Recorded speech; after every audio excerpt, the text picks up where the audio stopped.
Programa VIP. Oferecimento Unimed Cuiabá. Cuidar de você, esse é o plano. Óticas Paris Vision. Shopping Estação e Goiabeiras. FAIP, a diferença na formação profissional. Oncolog, a mais alta tecnologia para cuidar bem das pessoas. Essa é a oncologia do futuro. Móveis Fogaça, harmonia e conforto dentro e fora da sua casa. Olá, sejam bem-vindos a mais um programa VIP. Hoje comigo aqui no estúdio, doutora Cláudia, ela que é endocrinologista e coordena o programa Doce Vida, que faz parte do projeto Viver Bem da Unimed Cuiabá. O programa Doce Vida tem tudo a ver com diabetes, né? Quem que sugeriu esse nome? Foi bastante sugestivo, né, doutora? Bastante. Primeiramente, obrigada, pelo convite, pela oportunidade de estar aqui, falando de um assunto que a gente gosta muito, que é o diabetes. E daí surgiu, quando surgiu a ideia, do Viver Bem, dos programas, o Doce Vida acho que foi o 3º ou 4º programa, então, a ser criado. Porque a gente começou a abordar as coisas as doenças mais prevalentes, que tinham um agravo maior na população. Então, teve o grupo do idoso, o grupo de prevenção ao tabagismo, e a gente começou a ver a questão do diabetes, E diz que o diabético não pode comer doce, né? Então vamos criar o Doce Vida. Isso, aí a gente sentou junto, eu, a enfermeira do programa, que no começo era eu e uma enfermeira, que quando a gente começou o programa junto com a doutora Sharon, que é a coordenadora do núcleo Viver Bem, e aí a gente ficou pensando que nome, A gente não queria um nome que assustasse o paciente. E como tem tudo a ver com doce, com açúcar, Então, uma maneira de mostrar que a vida pode ser doce, mesmo você sendo diabético, e que você já é doce o suficiente, que não precisa comer tanto açúcar, Vamos controlar os níveis de açúcar, tá tudo certo. Começa a ficar. Doutora, nesse programa já atendeu quantos pacientes até agora? Tem quantos anos que ele está sendo... Começou início de 2018, então tem 3 anos, 3 anos e pouquinho. Já atendeu bastante gente? Já passaram pelo programa mais de 1.000 pacientes. 1.000. Mas assim, hoje a gente tem de pacientes ativos no programa uns 750, 760. Existe um período em que o paciente passa pelo programa e depois não precisa voltar mais? Como é que funciona? A gente fez uma dinâmica assim, que eu falo que uma vez o paciente entra no Doce Vida, a gente nunca mais deixa ele, só se ele quiser nos deixar, Então, como é um programa voltado para o paciente Unimed, se o paciente mudar o plano, ou se o paciente virar óbito, ou se o paciente mudar de cidade, ou se o paciente deseja não participar mais, graças a gente quase não tem essa opção, eles quase não têm esse desejo, aí ele é excluído do programa. Mas como que funciona? A gente chama uma equipe multidisciplinar, porque a gente entende que o diabetes, ele precisa ser abordado por vários profissionais e por vários olhares, Então, a gente tem na equipe, eu como endócrino, a gente tem uma enfermeira, a gente tem uma nutricionista, especialista em diabetes, tem as psicólogas, Porque o diabetes, ela afeta muito a questão emocional da pessoa, E o diabetes, ele pode provocar outras comorbidades a partir dele. Sim, sim. Então, e a gente tem o educador físico e hoje uma fisioterapeuta, também para trabalhar a importância da atividade física, como para toda doença, eu falo que a atividade física não é para tratar doença, a atividade física é para manter a saúde.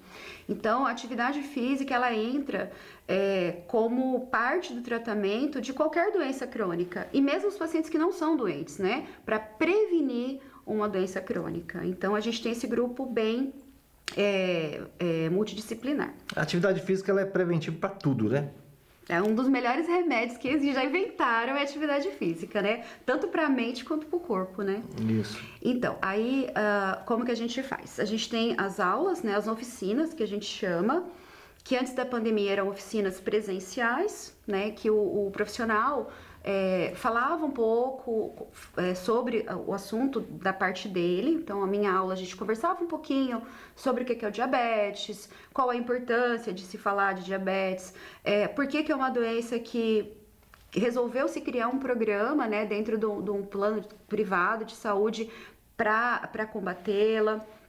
E por exemplo, a psicóloga ela faz oficinas de dinâmicas de grupo. Então, cada profissional tem uma maneira.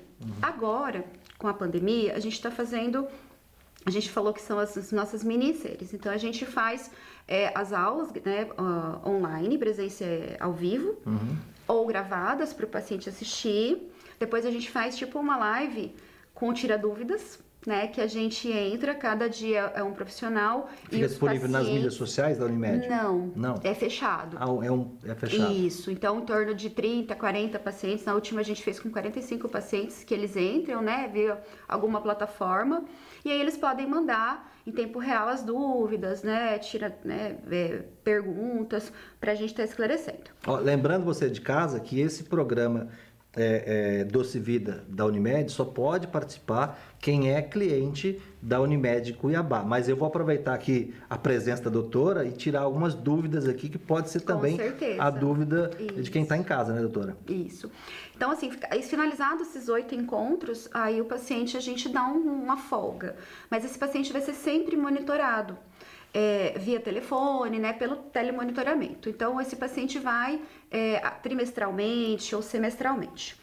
Um diferencial também do programa, que é uma coisa muito importante da gente falar, é que a gente faz para todos os pacientes o exame da neuropatia diabética, né?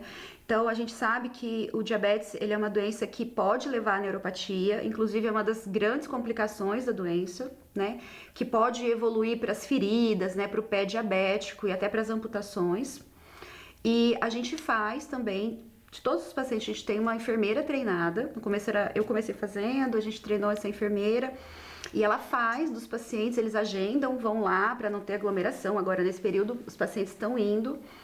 E a gente tem uma média de 80 exames de neuropatia por mês, né? Agora reduziu bastante, mas os pacientes vão e a gente faz teste de sensibilidade, avaliação de úlceras, avaliação de calosidades, quem que é aquele paciente que precisa ir para um especialista ou fazer um exame mais específico, né? Porque assim, esse teste ele funciona como um teste de triagem, né? Porque a gente vai observar se aquele paciente tem um risco aumentado para ter uma úlcera, que é uma ferida, né? Ou uma amputação. Nesses 3 anos que existe o programa, que é um programa preventivo, né? A Unimed tem como medir se o número de internações ou até mesmo outros exames mais específicos diminui quando você faz esse tipo de programa? Tem, isso foi uma coisa assim que deixou a gente muito feliz na análise do primeiro trimestre agora de 2021.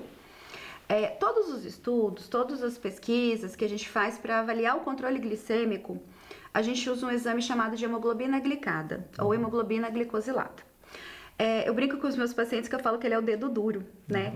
Porque assim, se você faz uma medida pontual da tua glicose, deu 150. Tá, eu sei que naquele momento, naquele dia, a tua glicemia estava 150.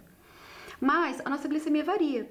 Se você comer uma coisa diferente, se você exagerar no carboidrato, se você passar um nervoso, ou se você ficar num jejum prolongado, sua glicemia pode subir ou cair, né, no decorrer do mesmo dia.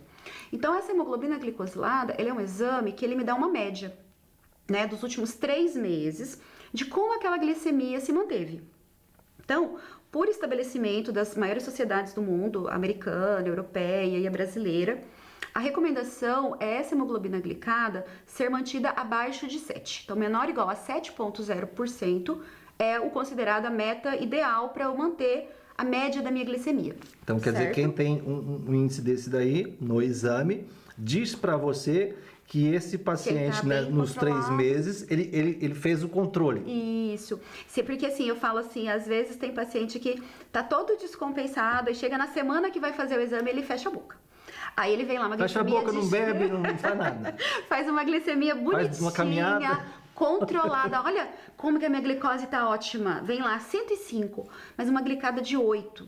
Se entregou. Não tá legal. Então, esse exame ele é usado, né, para fazer... Então, atenção diabéticos, não tentem enganar o seu médico, porque o exame vai te entregar. Entrega. Então, o que acontece? A gente tem vários estudos com isso. Então, por exemplo, saiu um estudo nos Estados Unidos, alguns anos atrás, que mesmo lá, sendo um país de primeiro mundo, né, apenas 50% dos pacientes diabéticos estavam com esses níveis abaixo de 50% tinham níveis abaixo de 7% de hemoglobina glicada. E que mesmo com a disponibilidade cada vez maior de drogas novas, insulinas novas maneiras de monitorização, que isso não vinha melhorando ao longo do tempo.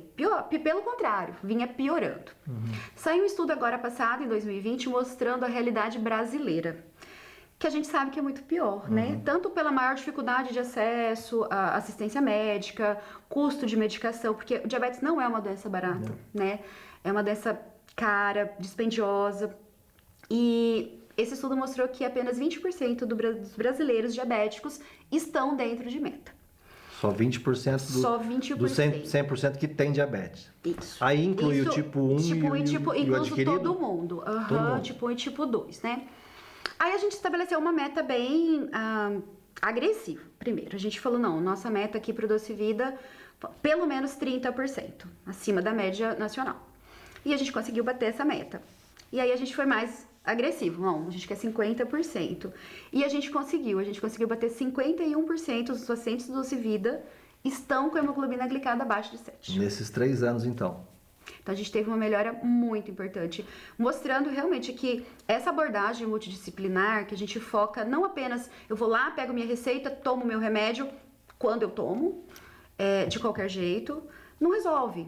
O que resolve é você orientar o paciente. Eu falo que a educação em saúde é quando a gente começa a construir, né? Você ensinar o teu paciente, você conhecer o que você tem, para você poder dominar a doença, não a doença te dominar, né? Então, assim, é você saber como se alimentar, é você saber que você não é proibido de ter uma refeição saborosa, você não é limitações, não é uma sentença de morte. Até o doce você pode comer, desde que você controle, é isso? Exatamente. Então, assim, você conhecendo e trabalhando até a tua mente, porque a gente sabe que o emocional afeta muito também.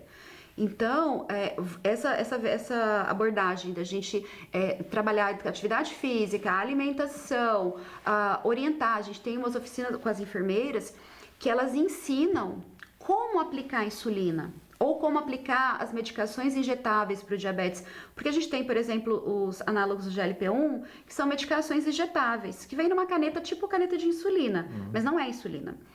E tinha pacientes que usavam insulina há 10 anos que nunca tinham visto uma caneta, ainda usavam na seringa, com agulhas maiores. Então, hoje, a gente já tem ferramentas para a gente fazer menos doloroso essas aplicações, né? E isso foi surgindo porque, por exemplo, o diabetes tipo 1, que você citou, é um diabetes que desde o início do diagnóstico, o paciente, que na grande maioria dos casos são crianças, são adolescentes, né? Porque é a diabetes que aparece geralmente até os 25 anos de idade, eles precisavam usar insulinas e geralmente são crianças, adolescentes magros, diferente tipo 2, que a obesidade é bem presente. Então, aquela agulha desse tamanho. Então, hoje a gente já tem agulhinhas de 4 milímetros, fininhas. Nem sente nada. Que quase não sente, né? A gente já tem as bombas de infusão contínua. Sente mais é o furo no dedo, né? Isso. Ou quando o furo do dedo, porque tem mais terminação nervosa. E tem que furar no dedo? Então, para poder fazer a medição? Isso. Para fazer a ponta de dedo, você precisa furar. Sempre no dedo? Isso. Hoje, a gente já tem um aparelho, é um sensor. Posso falar o nome dele porque não tem concorrência, nada. Ele é um sensor que você instala no seu braço, né? E você pode fazer a leitura. Ele vem com um leitor, né? Esse sensor você só vai se furar a cada 2 semanas. Então, uma vez colocado, ele fica lá, e eu acho até legal que entre os jovens... Isso pro tipo 1? Não, para qualquer diabético. Qualquer Porque diabético. Eu tenho uma neta... Tá hoje com 5 anos, te contei, né? Descobriu com 10 meses, então era uma dó. Furava ela 3 em 3 horas, furava o dedo, aí aplicava a insulina, é uma tristeza. E as agulhas maiores, né? E ela usa já desde bebezinha, acho que a partir de 2 anos, a bomba. Ela tem o aparelhinho, né?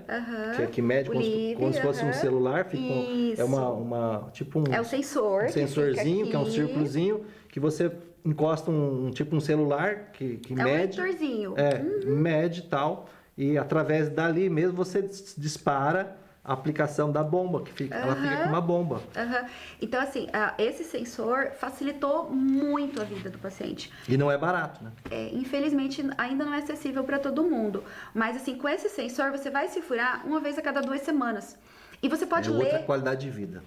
Você pode ler a sua glicemia todos os minutos, se você quiser. Então, você pode fazer centenas de medições ao dia. Da minha neta é monitorada de hora em hora. Sem falar que, se você está num restaurante... É igual telecena. De hora em hora, vai lá, mede. Minha filha virou praticamente enfermeira full time assim, é outra da minha vida, neta. Né? Então, assim, e, por exemplo, você pega um adulto, por exemplo, porque...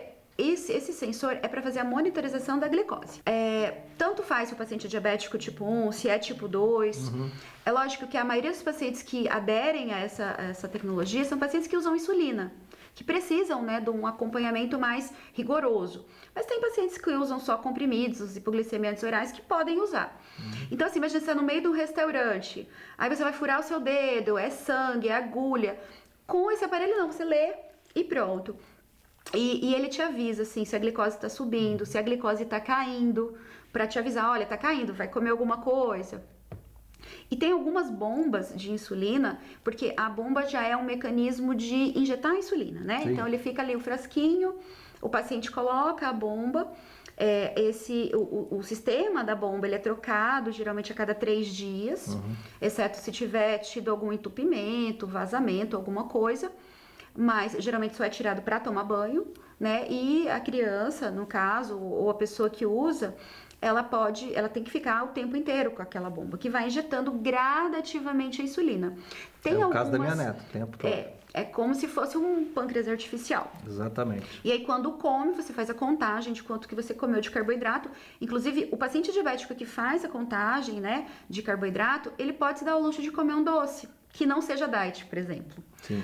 Porque ele faz a contagem, ele consegue colocar aquela quantidade de açúcar ali dentro do recomendado, do programado para ele, né?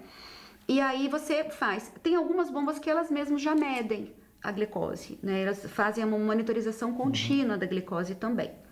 Mas o sensor é para todo mundo, com bomba, só com insulina, só com comprimido. O sensorzinho pode ser usado sem a bomba? Pode, não tem relação. Ele só é para facilitar a monitorização glicêmica. Então, então, não ficar furando o dedo. Qualquer paciente diabético pode usar. E o controle ideal é não deixar fazer aquele gráfico com picos, né? Quanto mais linear tiver, exatamente, melhor, né, o controle. Né? Quando você tem vários picos, né, de alta e queda, e o que isso ocasiona no organismo da pessoa? Então, a gente fala muito sobre a variabilidade glicêmica. Quando é muito pior você estar com uma glicemia, fazer picos de hiperglicemia e hipoglicemias, que é quando ela cai muito, do que se ela se mantiver mais ou menos numa média. Lógico que o ideal é a gente se manter dentro de uma faixa adequada, né, que são recomendados pelos principais sociedades de diabetes. Mas mesmo que o paciente seja um pouco acima, é menos prejudicial do que essa variabilidade. Né? Ele mantém um pouco acima do que ele ficar dando pico, vai em cima, vai embaixo. Vai lá em cima, eu falo assim, pensa você caiu num barco, você tá lá no fundo, só no fundo, mas você tá boiando, você tá tranquilo. É muito menos, menos perigoso do que você tá na fase que sobe, que desce com aquelas ondas revoltas, né? E as células ficam muito atordoadas, as células do nosso corpo. E tem muita gente que tem diabetes que vive nessa montanha russa. Nessa variabilidade. Vive nessa variação. Exatamente. E não tem noção, às vezes não tem noção ou não quer ter, né? Do perigo que ela corre, dos problemas que ela pode ter a vir, mantendo um descontrole, vamos dizer assim, né? Da glicemia dela. Um problema que pode acontecer com uma pessoa que leva a vida dessa maneira aí, por exemplo, é a cegueira. Pode ficar cega? Sim, na verdade, assim, o diabetes é a principal causa de cegueira adquirida no mundo, né? A gente costuma falar que a gente precisa, na medicina preventiva, a gente precisa trabalhar. A gente tem 2 pontos. Primeiro, eu intervir num paciente não diabético, para evitar que ele fique diabético, e tem como ser feito. O paciente que já está na fase de pré-diabetes, que a gente ainda consegue reverter, né? E consegue... Pré-diabetes, se você fala, é o quê? Acima de 100? Hoje, por definição, a glicemia de jejum entre 100 e 125, você está na faixa de pré-diabetes. Isso em jejum. Só que a gente sabe que alguns pacientes ainda estão nessa faixa E depois que ele recebe uma quantidade, ele ingere uma quantidade maior de açúcar, a glicemia dele ultrapassa 200. Então esse paciente não é mais pré, ele já é diabético. Entendi. Inclusive, esse paciente que está nessa faixa de 100 a 125 é aquele paciente que vai se beneficiar de fazer uma curva glicêmica. Para eu ver como que o organismo dele vai reagir a essa sobrecarga de açúcar. A minha última medição deu 96 no exame de sangue, né? Isso não quer dizer que eu não seja pré-diabético. Pode ser que ao ingerir ela vai para cima. É isso que você disse? Não, na verdade, o paciente... Não, assim, o que a gente falou é o seguinte. Quando está entre 100 e 125, ele está na faixa de pré-diabetes. Mas quando ele fizer a curva, se depois de 2 horas dele ingerir aquele suquinho que o laboratório dá pra gente tomar, se ele passar de 200, mesmo com uma glicemia de 105, ele já é diabético. Por quê? Porque depois de 2 horas... Ele não é mais pré-diabético. Não, porque já é depois de 2 horas, o organismo dele já não consegue metabolizar adequadamente aquele carboidrato. Então, depois de 2 horas, já ultrapassou o 200. Então, bateu 200 ou passar, a gente já consegue fechar o diagnóstico de diabetes. Então, quando as pessoas fazem o exame básico de sangue lá, qual é o índice para não se preocupar? É abaixo de 100? Abaixo de 99. 99. Até 99, eu falo, ó, tá batendo na trave, mas até 99 ainda tá normal.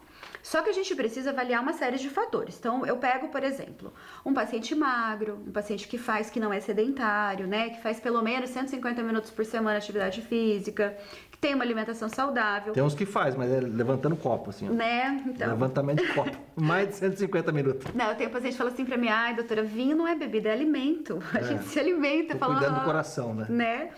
Meu cardiologista mandou tomar, falou dia.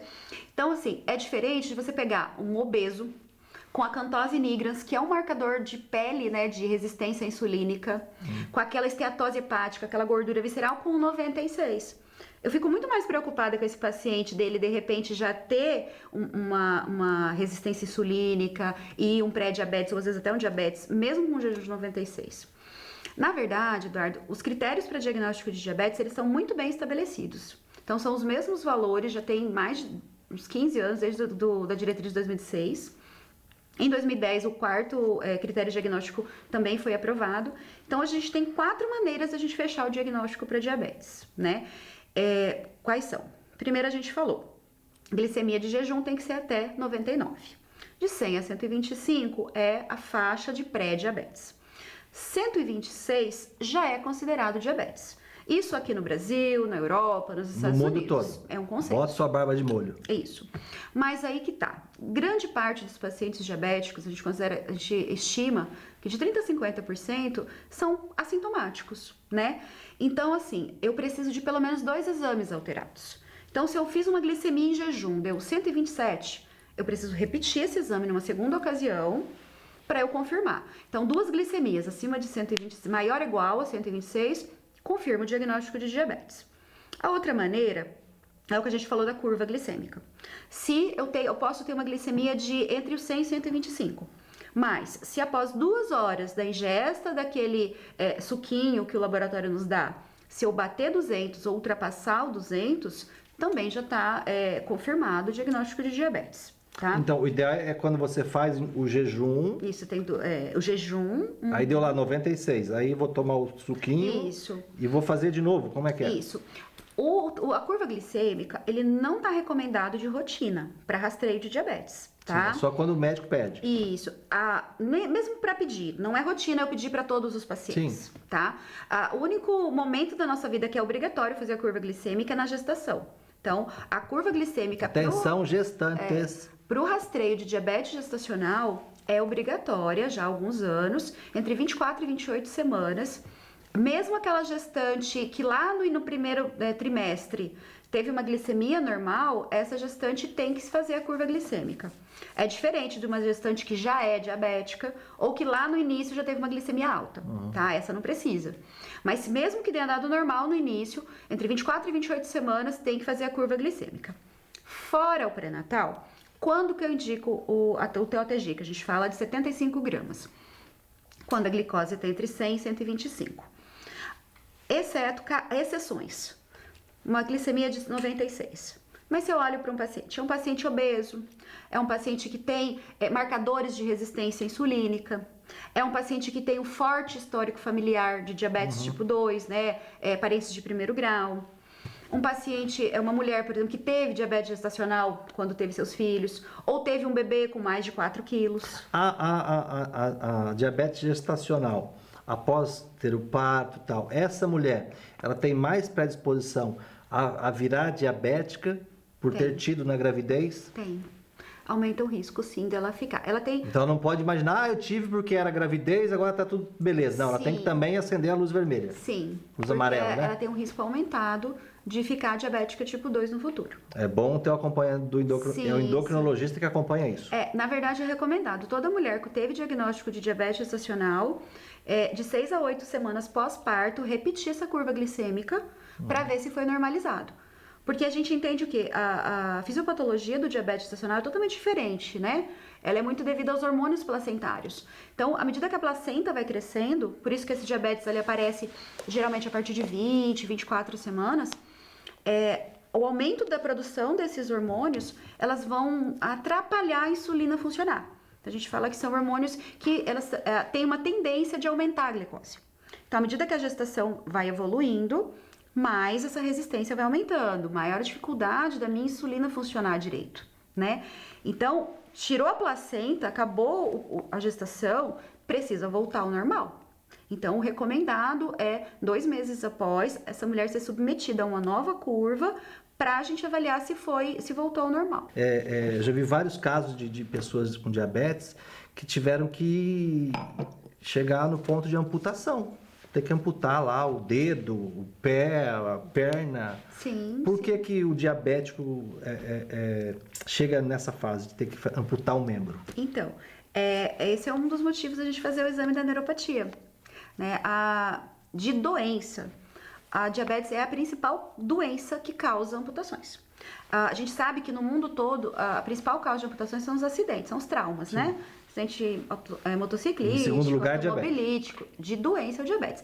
Aqui no Mato Grosso a gente tem uma doença que também leva a neuropatia, que é bastante prevalente, infelizmente ainda aqui no Mato Grosso, que é a hanseníase, que também leva. Então, eu tô quase um médico já, né, doutora? Senhor, tá expert, né? Então, o que a gente vê? É de tanto entrevistar médico, dona Ivete. O que o diabetes faz? Ela tem uma predileção, eu falo que onde esse sangue rico em açúcar circula, ou seja, em tudo, né? Uhum. Ele pode causar problemas, mas ela tem uma predileção por alguns órgãos, né? Então, a gente divide, já falando das complicações, não apenas da amputação, mas das complicações crônicas, que é tudo que a gente quer evitar para o nosso paciente, né? A gente tem as microvasculares, que atingem aqueles vasos de pequeno calibre, e a gente tem as macrovasculares. Então, as microvasculares, você já me falou 2. Você falou da cegueira, né? Então, a gente tem a retinopatia diabética, que é uma lesão no fundo do olho, na retina. Por isso que é importante o paciente diabético fazer o exame de fundo de olho, pelo menos uma vez por ano, com oftalmo. A gente tem a neuropatia diabética, né? Que esse açúcar em excesso, ele é tóxico, é uma glicotoxicidade que vai destruindo. E ela tem predileção para os nervos mais longos, por isso que começa da ponta do pé e vem subindo. Então, e a nefropatia, que é um outro problema que é de rim, né? Que ela pode levar à insuficiência renal, que também o diabetes está entre as principais causas, né? De levar um paciente a um programa de diálise, né? Essas são as micro. As macrovasculares é quando a gente atinge vasos de grande calibre. Então, assim, essas são as principais causadoras de óbito. Então, a gente sabe que 1 a cada 2 pacientes diabéticos vai morrer por complicação cardio ou cerebrovascular. Então, é o infarto, né, é o derrame e é a doença arterial periférica. Voltando às amputações. Por que um paciente diabético tem até 13 vezes mais chances de ter amputação do que um paciente não diabético? Por esses 2 mecanismos. O primeiro é a neuropatia. Esse paciente ele vai perdendo a sensibilidade. Alguns evoluem com uma dor neuropática, que pode ser uma dor importante, uma dor geralmente que aparece à noite, quando o paciente deita para descansar, começa. Que pode manifestar com fisgada, com pontada, com queimação. Às vezes o paciente não consegue dormir de dor. Ele tem que levantar, esfregar o pé, às vezes andar, que ela melhora com o movimento, né? Mas o corpo avisa. Ninguém faz uma amputação sem estar tendo sinais. É uma coisa arrastada ao longo de anos. E assim, quanto mais tempo E tudo por falta de controle do próprio paciente. Sim. Quanto mais tempo você ficar exposto àquela glicose alta, maior é o risco de você ter todas essas complicações. Então, com o tempo, esse nervo vai morrendo. E aí o paciente começa a perder a sensibilidade. Então, assim, a gente já viu o caso de paciente pisar num prego e não sentir. Né? Cortar com caco de vidro, ou pisar em brasa. Eu já tive um paciente que ela estava queimando o quintal, foi andando, não viu que ainda estava em brasa, ela queimou a sola dos 2 pés. Mas nem percebeu. E não sentiu nada. Então, ele vai perdendo a sensibilidade. É um sapato apertado, que você faz um calinho, que não vai cicatrizar legal, porque a tua glicose não está bem controlada, que você não sente dor, então a gente não preocupa. Muitas vezes a gente vai ver quando já está sangrando. E às vezes um calo, às vezes uma pedicure mal feita, pode evoluir para uma infecção, que pode evoluir para uma amputação. Resumindo, o descontrole da diabetes pelo próprio paciente, né? Que às vezes deixa de ir no médico, deixa de cuidar ou deixa de fazer o controle glicêmico em casa, que é ele mesmo que faz, né? Pode trazer consequências gravíssimas e levar até a morte. Eu me lembro do ex-governador Dante de Oliveira, com 53 anos, entrou no hospital andando, estava em campanha política para deputado federal, entrou 2 horas da tarde, 6 horas estava morto. Provavelmente já estava com alguma infecção, né, subjacente que praticamente não sentia. Uma outra coisa importante é isso. Às vezes o paciente diabético, ele pode não manifestar sinais claros de infecção. Por exemplo, ele pode fazer menos febre, por exemplo. Então, qualquer pessoa fez uma pneumonia, ele pode fazer uma febre alta, tosse, expectoração. Às vezes o paciente diabético não manifesta, ele faz, por exemplo, infecção urinária assintomática, né? Que quando a gente vai ver já atingiu os rins. Ele pode fazer de uma feridinha no pé, de uma rachadurinha, ele pode virar uma infecção, quando a gente vai ver já está um abscesso, já Doutora, com pus. nós estamos assustando as pessoas, principalmente aquelas que não são diabéticas, né?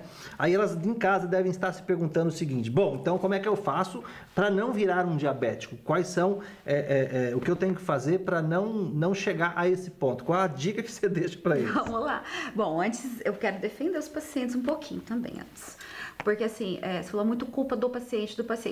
Sim, o paciente tem a sua grande parcela de culpa, até porque nem o médico, nem a nutricionista, nem ninguém vai ficar em cima dele 24 horas, né? Sim. A gente precisa ter a consciência que a gente precisa se cuidar, né? E se cuidar não é só tomar o remédio ou aplicar insulina, é ter uma alimentação saudável, ter uma vida saudável. Mas assim, principalmente aqui no Brasil, como nos outros países, né, em desenvolvimento, o acesso ao atendimento é muito difícil também, né? Então, não, isso é verdade. E assim, piorou que nós muito. estamos falando aqui, eu falei de uma maneira daquelas pessoas que já tiveram acesso, já estão em tratamento, já sabem o que tem que fazer e não fazem. Sim. É nesse sentido que eu... E a pessoa quer testar várias vezes. Ela chega e fala assim, mas eu comi, mas era só para ver se subia mesmo. Fala assim, quantas vezes o senhor já viu que sobe, né? Aí, que prova mais que precisa. É verdade. Né? Aí a doutora está falando do outro lado, que é a dificuldade de acesso até uma simples consulta, né, doutora? É isso que você está falando. Sim, acesso à consulta, acesso à medicação. A gente sabe que, infelizmente, nem todos, né, pacientes têm acesso a um plano de saúde. E acesso a condições de comprar as medicações mais novas, mais recentes para o diabetes, são medicações caras. Por isso que eu te perguntei, qual que é a dica para que a pessoa não precise nem de... O negócio é evitar, né? Evitar. Melhor prevenir do que remediar. Então, assim, o que a gente precisa fazer? A gente precisa ter uma vida saudável. Praticar esporte é você falou. Sim, atividade física, a gente precisa né? cuidar do nosso corpo. Uma caminhada diária já é esporte, já é atividade física. Sim. Se você fizer 150 minutos de atividade física por semana. Então, se fizer 30 minutos, 5 vezes por semana... Não é levantando taça de vinho, nem de cachaça, nem de cerveja. É caminhada, hidroginástica, é corrida, é academia... O que você puder fazer, a gente tem que respeitar o limite do nosso corpo. Até porque é uma doença que, assim... Sai do sedentarismo. Segundo ponto, vamos lá. Alimentação. Então, assim, ter uma alimentação. O que é uma alimentação saudável, levando-se em conta a condição da maioria do povo brasileiro que não tem condições até de... É comida de verdade. É arroz, feijão... É comida de verdade. Salada... Comprar lá, esquece esse monte de coisa industrializada, ultraprocessada. Então, assim, eu falo que a comida de verdade, ela não é cara. Dá mais trabalho? Com certeza, dá mais trabalho. Por isso que a gente come muito mais, compra coisa pronta no mercado, que é só pôr no micro-ondas. A alimentação básica do brasileiro é arroz, feijão, carne, frango, ovo, um alface, um tomate. Essa é a comida básica do brasileiro. A pessoa se alimentando. Mais uns legumezinhos ok, aí, né? a pessoa se alimentando desse básico e fazendo atividade física e evitando o álcool, ela já está Cigarro. praticamente protegida? Isso. Protege muito. Então, evitando o consumo excessivo de álcool. Não é proibido bebida alcoólica, mas você tem que ter uma moderação, como para todo mundo. Tabagismo, Tem né? gente que só bebe para relaxar. Né? Relaxa Só, todo dia. Todo dia, né? relaxa. E também cuidar da saúde mental, né? Tem alguns estudos que mostram que a depressão, a transtorno de ansiedade evolui com piores níveis de controle glicêmico, né? Então eu falo, dentro dessa alimentação básica, a gente precisa diminuir o consumo das gorduras saturadas, das frituras, dos embutidos, né, daquela carne vermelha gorda, da pele do frango e também dos carboidratos simples, né? Então, assim, se puder, vai comer arroz, não come batata ou a farofa. Então, você escolhe um alimento do grupo, né, dos carboidratos, né, que são... Vai comer lá um pratão de arroz e feijão, ainda não bota adianta, batata, ainda bota um pão do lado. Tô comendo saudável, né? Faz uma montanha de arroz, né? Aí põe feijão, batata frita e farofinha de banana, que a gente aqui a Cuiabá ama, Ainda né? fica raspando pãozinho no azeite lá, né? É só carboidrato, né? Aí isso não é saudável. Eu acho que é basicamente isso. Porque assim, a gente sabe que a hereditariedade tem um fator muito importante no diabetes. Mas o ambiente, né, os nossos hábitos hoje, eles vêm assumindo um papel cada vez mais importante. Aí, doutora, depois de tudo isso que nós falamos, ainda vem o Covid ainda para infernizar a vida do diabético. Diabetes está na lista, né, das comorbidades. Até para vacinação, é a primeira, né, comorbidade que indica, né? Então tá indicado todo paciente diabético, independente da idade. Lembrando que os testes foram feitos para pacientes acima de 18 anos, né, da vacina. Então todos os pacientes acima de 18 anos diabéticos têm indicação de vacinação. Eles entram na lista de comorbidades. Todos os diabéticos têm que ser vacinados. Acima de 18 anos. Não tem problema algum. Devem ser vacinados. Não. O único problema é se ele teve Covid recente. Daí tem que dar aquele prazo, né, de um mês para poder vacinar, tá? E a gente viu uma piora gritante, né, do diabetes com a pandemia da Covid, né? Com a Covid. Por vários fatores, né, envolvidos. Tanto a própria doença, né, que uma doença inflamatória, infecciosa, que libera um monte de citocina, que piora o controle glicêmico, quanto alguns medicamentos usados, como os corticoides, que podem aumentar, né, a glicose, quanto o próprio estresse, né? A gente está vivendo em pânico, né? Muita gente está muito ansiosa, trancada dentro de casa, a gente está mais perto da geladeira, mais perto da despensa, tá de home office, toda hora eu vou lá, pego alguma coisa para beliscar. E eu falo que ninguém fica beliscando alface, né? Ninguém morre de vontade de comer uma cenoura, né? A gente pega um pão, uma bolacha, um biscoito, né? E tudo que geralmente é industrializados, carboidratos, com ricos em açúcar. Então, tudo isso piora, né? Tanto a obesidade, né? O ganho de peso, quanto os níveis glicêmicos. Para fechar nosso bate-papo aqui, que nosso tempo está acabando, vamos dar a dica. Eu tenho uma neta com tipo 1, que foi descoberto com 10 meses, né? Mas até chegar ao diagnóstico, foi mais de 30 dias, doutora. Sério? Então, às vezes, a mãe acha que é uma coisa e tal. O que a mãe tem que fazer quando percebe o que de diferente na criança?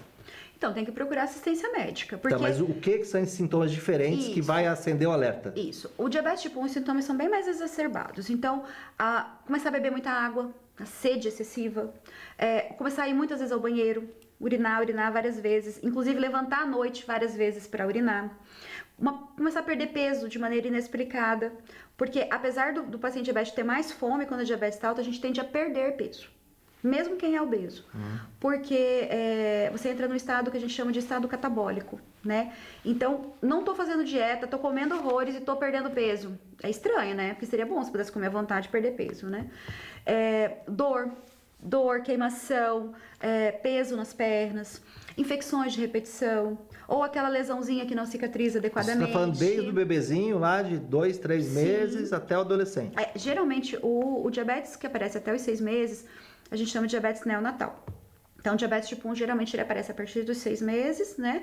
E ele geralmente aparece até os 25 anos. Mas esses são sintomas de uma glicemia alta. Então, não importa se é tipo 1, se é tipo 2, não importa se o paciente tem 10 anos, 20 anos ou 70 anos. São os mesmos sintomas, né? A diferença é que quanto mais altos esses níveis, ou mais abruptamente esses níveis de glicose subirem, então, como o diabético tipo 1, ele sobe muito abrupto. É diferente do tipo 2, que o paciente fica anos naquela fase subindo, de pré. Então, o nosso corpo vai se acostumando com a glicose mais alta. Então, os sintomas são mais sutis. Eu tenho a minha neta, tem diabetes tipo 1, tá com 5 anos hoje. Ela leva de boa, tranquila, já é acostumada. Já quando um adolescente, por exemplo, de 13, 14, 15 anos, aparece o diabetes, aí é mais complicado, né, doutora? Sim. E o diabético... Porque tem que ter aceitação, né? A adolescência é uma fase bem complicada da vida, né? Mesmo sem nenhuma doença. Imagina com um diabetes, que vai mudar toda a rotina daquele adolescente, né? Então, são as mudanças hormonais, as mudanças no corpo, as mudanças na mente, dos relacionamentos. E aí, de repente... bom até procurar um psicólogo, né? Sim, mas sempre, não é só adolescente, não. Eu acredito que a gente vê essa negação da doença por parte, inclusive, de pacientes mais velhos. De pacientes 50, 60 anos. Tem muitos pacientes que negam a doença por muito tempo. Até às vezes não se tratam por negação, por não aceitar que estão diabéticos. E é o pior, né? Porque quando a gente não trata uma doença, a gente permite que ela nos traga as consequências, né? Traga os desfechos ruins. Doutora, obrigado pela presença aqui. Muito Parabéns a você por ser a coordenadora lá do programa Doce Vida, do projeto Viver Bem da Unimed, que cuida dos diabéticos clientes Unimed Cuiabá. Obrigado. Muito obrigada. Programa VIP. Oferecimento Unimed Cuiabá. Cuidar de você, esse é o plano. Óticas Paris Vision, Shopping Estação e Goiabeiras. FAIP, a diferença na formação profissional. Oncolog, a mais alta tecnologia para cuidar bem das pessoas. Essa é a oncologia do futuro. Móveis Fogaça, harmonia e conforto dentro e fora da sua casa.